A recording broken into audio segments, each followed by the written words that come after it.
camera. You give it to me. Give it. Off. Give it. Off. Give down. It. Down. Give it. Quick, name a courtroom drama film in which the main character loses.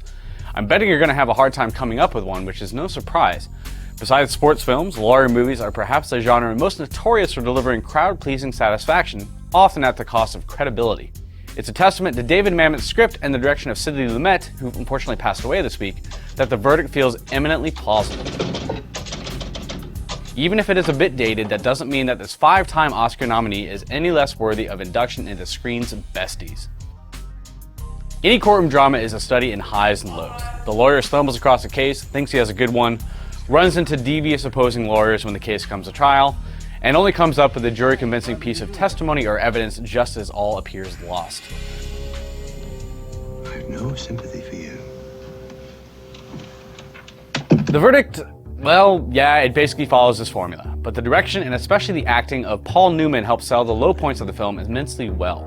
Newman plays Frank Galvin, an alcoholic attorney who's lost 4 straight cases in 3 years after almost getting disbarred from his previous practice. He's something of a fly-by-night ambulance chaser, prone to hard drinking, showing up at funeral homes to give out business cards, and destroying his office in fits of alcohol-induced pique.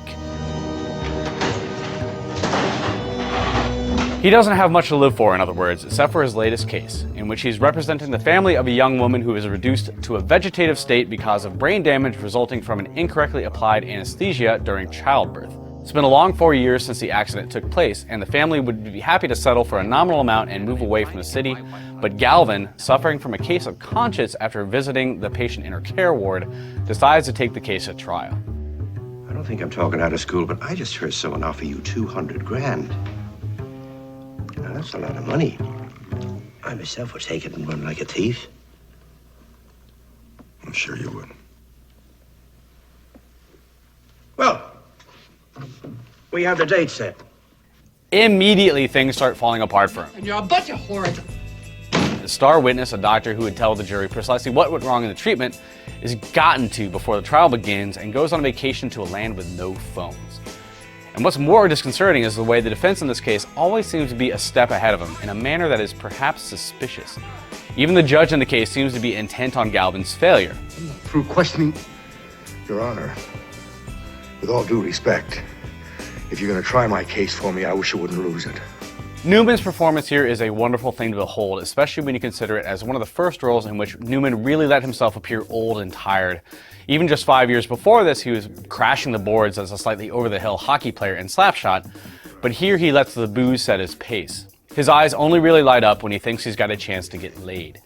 Even at the end, when he has to deliver the final argument to the jury, he seems almost subdued, as if he expects to lose. It'd be fitting for him for whom everything has gone wrong in life. There's a little shrug he gives right at the end of his speech that says everything you need to know about this man and where he is. Also of note is the Oscar-nominated script by David Mamet, delivering just his second film screenplay.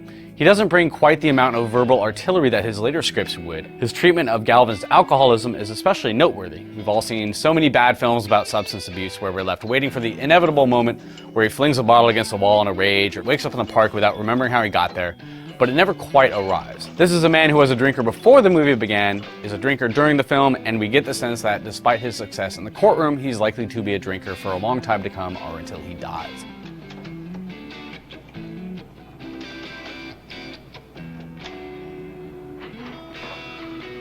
As a courtroom drama, The Verdict is notable for its subtlety.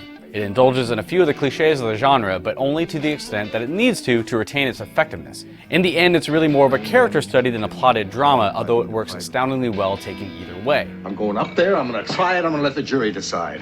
You know, they told me about you. Said you're a hard ass, you're a defendant's judge. Well, I don't care. I said to hell with it, to hell with it! It's a great film whose influence can easily be seen in later courtroom movies like The Rainmaker, and definitely worthy of a spot in Screen's Besties, where it will no doubt be joined by more Lumet films as time marches on. You can check it out on Netflix Instant Streaming at the moment. Thanks for watching, and we'll see you back here soon.